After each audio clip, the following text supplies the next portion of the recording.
Welcome back to my channel. I'm Phoenix. For those who are new to my channel, I'm a South African, a full-time content creator, as well as a US military spouse living abroad. I'm gonna read an email that I had to write to legal. So when you are having troubles with things like these legal issues, you you approach the legal side of things in the military. You get a civilian attorney, you get a military attorney, like who deals with military related stuff, to whom it may concern. Hi, trust your day has been well. Mine has been quite depressing. I just want to ask if how can I deal with an employer that is not paying me and coming up with different dates. I started working at a club slash restaurant as a cook in the kitchen off post since the 19th of September, and I haven't gotten paid. I signed a document contract whilst in the premises the same night.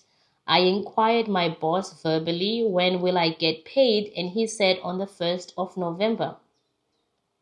1st November came and I got into a huge altercation with the kitchen chef where he shouted at me and continued to say, "Get out of here.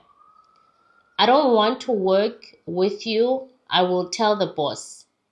So he repeatedly, in front of everybody who was working there, said this, right? And I told him, "Don't shout at me." So I'm writing all of this. Luckily, the colleagues were there and jumped in between us. Then I asked to speak to my boss, but he didn't respond. And I told him I'm not okay. I'm going to go home. So I worked there from September to November.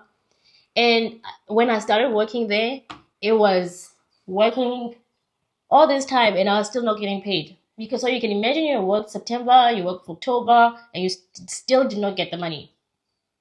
And it was pissing me off. And the manager, was giving people money bits by bit, like, oh, here's a little bit of this, so that a person could just not complain.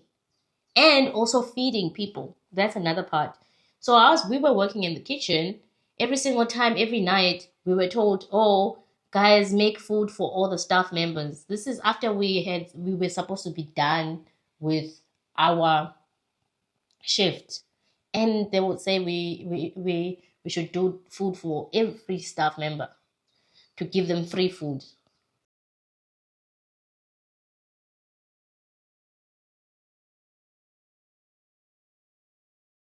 And I felt like that was just to shut them up. So the times that we used to work, especially in September,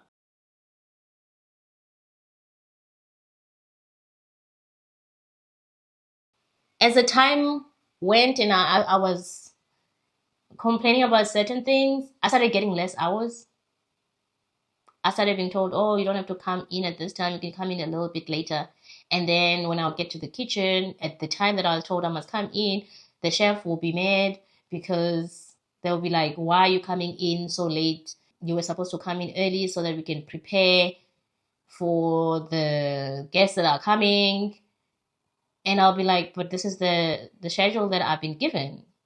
And then they'll be like, no, we must come this around this time. So I start coming around the time that the chef or the manager who works in the kitchen um would request me to. And I spoke to the attorney, and the attorney was saying, yeah, okay. And then he called the company that I was working for. He called them and I requested when am I going to get paid. Also mentioned that there are hours here that she's supposed to be work. She has worked extra hours as well as training that was not put in. I would like to think that things took a turn when my husband received a cease and desist letter. Um, I don't know if I'm pronouncing it well because I don't usually get letters like that, or we don't get letters like that. That was right after I reported this to the lawyer. So now that we approached the lawyer and the lawyer spoke to the manager and he said, oh, he's going to pay the money and all of that stuff, my husband received that letter from the managers. So they sent this letter saying something along the lines that we should not use we should stop talking about them to people. We should stop use because now it's affecting their business and all of those things. And we were not doing anything. Literally, we were just responding to people who were complaining about them. But I don't know how they were claiming that we are affecting their business. Clearly, we are a big shot for us to be affecting their business. We received that letter stating that we cannot use any of the visuals from the event that we had, which was very strange because I don't know who it was addressed to because that's not my husband's name. I am not a person of mentioning names, but if someone's talking about that place, I do say yes, we have experienced this, and there are plenty of other people who have. If someone had to not mention that they got sexually assaulted in that place, I'll be surprised because it's definitely not a safe place to be at.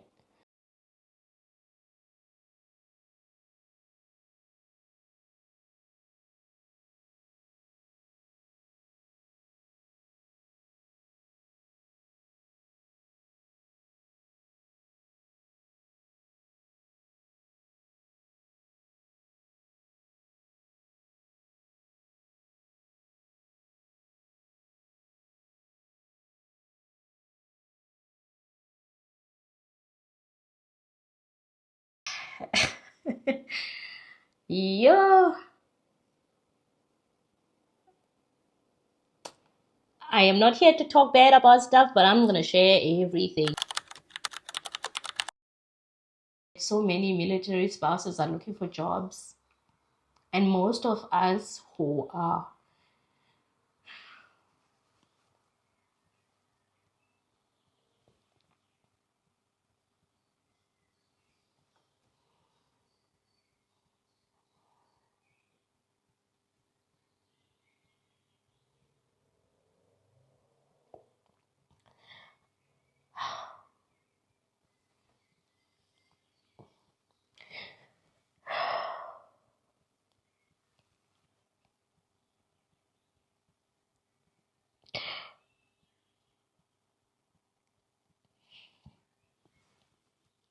most of us who are foreign military spouses, we really do struggle getting jobs. The people that employed us or who were recruiting us for these jobs, this place was taking advantage, and it's still operating, and they're still taking advantage of us. Posting it in groups, in military spouse groups, yet they don't pay. you know did I ever get paid? I got paid, but the money that I was supposed to get paid, I didn't get my full money. I didn't get my money for getting training. I didn't get my money for the extra hours that I used to be there. I didn't. They paid the money that they wanted to pay, and that was it. What did the civil attorney do? Nothing. He did nothing. Like, after that, I was devastated. I was very devastated. I think I was falling under a lot of depression. A lot. Like, I used to cry every day. I used to cry every day about this. I was crying in the shower while I'm showering. Even crying now thinking about it. But If you're a foreign born spouse, or if you're just any military spouse and you're struggling to get a job, I understand it's really tough times. However, no matter how tough it is, do not, by any chance, go and pressurize yourself in working under such conditions where someone is gonna demean you, where someone is gonna touch you, where someone is gonna try to pressurize you into wearing certain clothing that's gonna entice men just so that their business could do well and so these men can buy drinks. Do not put yourself under such circumstances. And if you have a husband who wants to put you on that, I don't know what to say to you. So after my husband started seeing that I was just, you know, he told me like I understand if you want to quit this, you have to quit. You cannot be working under these conditions. And I cannot stand I cannot stand a place that does not respect women, that does not respect marriage. When I walked out, thank God I walked out not having done anything to that guy, because I think all the anger that was inside me, I just wanted to let it out. I really wanted to let it out. I had to get a boxing bag. Thank you so much for watching. Thank you so much for watching, guys. I don't think I'm gonna have an my happy ending that I usually have of Dilikriyazana Hambi Jikelele. No, I don't think this one is not a happy vlog. Not at all.